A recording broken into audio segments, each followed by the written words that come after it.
Exatamente, a gente trouxe uma especialista para falar sobre a Gisela... a questão... Isso, pode... A Gisela Disse, ela é presidente da Associação dos Cemitérios e Crematórios Privados do Brasil e ela vai nos falar justamente sobre o serviço funerário em meio à pandemia do coronavírus, uma questão muito importante. Importantíssima. Bom dia, Gisela, seja bem-vinda aqui ao Jornal da Rede Alesp. Bom dia. Gisela, aqui é a Júlia. Prazer ter você aqui falando com a gente de um tema que as pessoas já não gostam muito de falar, que é a questão da morte, né? E a gente está vendo que o sistema funerário brasileiro está sobrecarregado. Eu só vi o que está acontecendo no Amazonas, uma notícia de momento de que pode acontecer o pico agora no começo de maio. Então, eu queria que você primeiro desse um cenário de como anda o setor nesse momento. Júlia, realmente o setor está com maior visibilidade, principalmente pelo que a gente já viu em outros países, né? O que a gente viu acontecer na Itália, está vendo nos Estados Unidos, Equador. Aqui no Brasil, o número de óbitos ele ainda não é tão excessivo, pode ser que isso aumente, mas a gente tem o que se chama de zonas quentes, né? Aquelas cidades onde tem um nível de contaminação maior e, portanto, um nível de óbitos mais elevado, que são as cidades de São Paulo, Manaus, Rio de Janeiro, Fortaleza e Recife. São as 5 cidades que estão com maior foco, sendo que São Paulo e Manaus são as principais.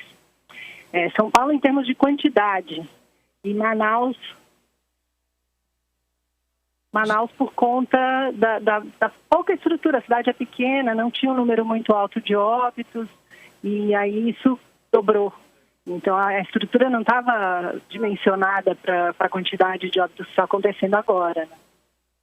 Claro, e na verdade o Brasil todo e nenhuma parte do mundo, né Gisela, estava preparada para um momento como esse, nessa crescente de óbitos que vão acontecendo dia a dia. E qual que hoje é a recomendação para os cemitérios, para os crematórios? Imagino que vocês também, a associação, teve que correr com determinações para eles, né? A gente teve que rapidamente entender tudo que fosse possível, porque não existem especialistas em Covid nesse momento, né? A gente teve que entender tudo que fosse possível, facilitou muito a boa relação que a gente tem com associações internacionais, então fazendo uso dos protocolos que já estavam em prática tanto nos Estados Unidos, na China, na Europa. A gente criou o protocolo para o setor. E a orientação para cemitérios e crematórios, principalmente no caso de velórios, porque o velório não pela contaminação provável do corpo, mas sim pela aglomeração de pessoas. Então, a orientação é de que, no geral, aconteça em no máximo 2 horas a cerimônia de velório e com no máximo 10 pessoas, para que a família não fique privada de qualquer tipo de ritual. É importante isso para os familiares, né? Algumas cidades, as prefeituras estão soltando decretos, então, como na cidade de São Paulo, o velório está proibido. Outras cidades têm mais flexibilidade, então, claro, depende da quantidade de casos e etc. Importante que, nesse momento, o setor privado esteja atuando junto com o setor público para que a gente equalize essa situação da melhor forma e a disponibilidade que o privado tenha possa suprir a demanda também do setor público. Gisela, aqui é a Carolina. Eu vou fazer uma pergunta porque você tocou num ponto muito delicado, que é a questão desse ritual, né, de fazer o enterro, participar, até para poder vivenciar o luto, né, de uma forma mais saudável. Eu queria saber se as associações, não sei se você está tendo essa demanda, estão percebendo se as famílias estão colaborando com esse protocolo, né, com essa orientação, como que está sendo? Eu sei que deve ser um momento bem difícil, né, você perder um familiar, um amigo, alguém próximo e, infelizmente, ter esse tempo reduzido e, às vezes, até um limite, né, de pessoas para participar dessa cerimônia. Carol, eu acho que, assim, provavelmente e muito provavelmente que a gente vai ter um impacto disso no futuro, né, dessa privação que as pessoas estão vivendo. Isso, obviamente, tem um impacto no processo de luto das famílias. Então, por isso a orientação de ter, no mínimo, 2 horas de velório, pelo menos, para poder acolher um pouco esse sentimento de perda, né, o início do processo de luto. Mas é complicado mesmo, porque como algumas cidades estão proibidas de fazer velório, muitas famílias se revoltam, né? Algumas, por outro lado, algumas famílias já nem querem fazer, também por medo da contaminação, porque lembrando que essas famílias passaram pelo processo de adoecimento, né? Então, muito provavelmente que outras pessoas do núcleo familiar também estejam contaminadas. Então, também tem um medo que está no ar para todo mundo, mas muito forte para quem está vivendo o processo. Isso tudo fica muito confuso na hora do funeral.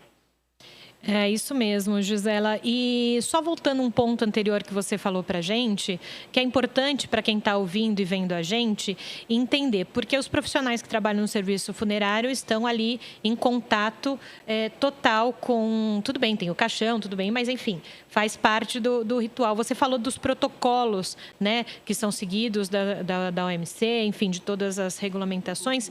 Para quem não sabe, se você puder contar para a gente qual foi a orientação, então, para os cemitérios e crematórios, nessa questão de protocolo, como deve ser, como que os funcionários de cemitérios, das funerárias, devem agir com o corpo ou com um caixão, né, de alguém que acabou tendo essa fatalidade com a Covid? A atuação dos cemitérios e crematórios, ela vem em seguida da atuação das funerárias. Então, os cemitérios e crematórios, eles não lidam diretamente com o corpo. A orientação para as funerárias é que a urna, o caixão, seja fechado e o corpo está dentro de um invólucro. Então, em algumas cidades como São Paulo, independente da causa-morte, todos os caixões fechados. Então, o cemitério recebe da funerária um caixão fechado e o protocolo vai na orientação da contaminação pela superfície de contato. Então, a primeira parte é esterilizar o caixão. Os colaboradores de cemitérios e crematórios devem estar com máscara, luvas, óculos, principalmente pela contaminação da superfície de contato e das pessoas que estejam em volta. Algumas pessoas me perguntam por que os sepultadores estão usando aqueles macacões brancos.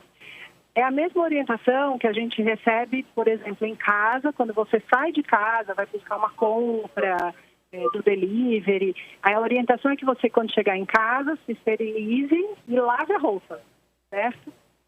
O uniforme de um sepultador, ele teria que ser esterilizado com lavagem.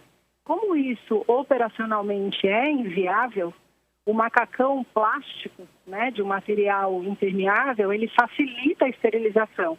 Então, é mais para agilizar o processo, né? E aí, dentro da sala de velório, nos ambientes comuns, disponibilizar álcool gel, esterilizar constantemente, orientar para que os visitantes também usem máscaras e disponibilizar máscaras para os visitantes. Então, no geral, essas são as orientações. Esse é o protocolo padrão. E, Gisela, devido a esse protocolo, né, houve, então, um aumento, né, consequentemente, devido à Covid, do número de velórios e sepultamentos. Isso também teve alguma referência, alguma necessidade de contratar mais funcionários devido também a esse protocolo mais cuidadoso? Acho que tem uma demanda maior, né?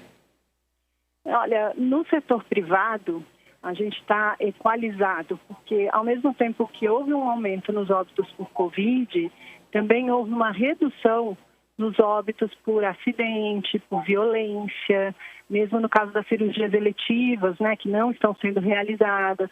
Então, o número ainda está equalizado, porque por um lado teve aumento, por outro teve diminuição. Então, não tem sobrecarga, os cemitérios e crematórios do Brasil estão preparados para receber até 70% a mais da demanda, e óbvio que isso é em termos gerais, né? Quando a gente vê as zonas quentes, como é o caso de Manaus, se complica bastante. Então, em termos gerais, o setor está preparado para absorver a demanda até 70%, e não há necessidade de disponibilidade, tanto de operação dos crematórios, quanto de jazigos disponíveis. Muitos cemitérios já trabalhavam e continuam trabalhando 24 horas, mesmo para sepultamento e o mesmo para os crematórios.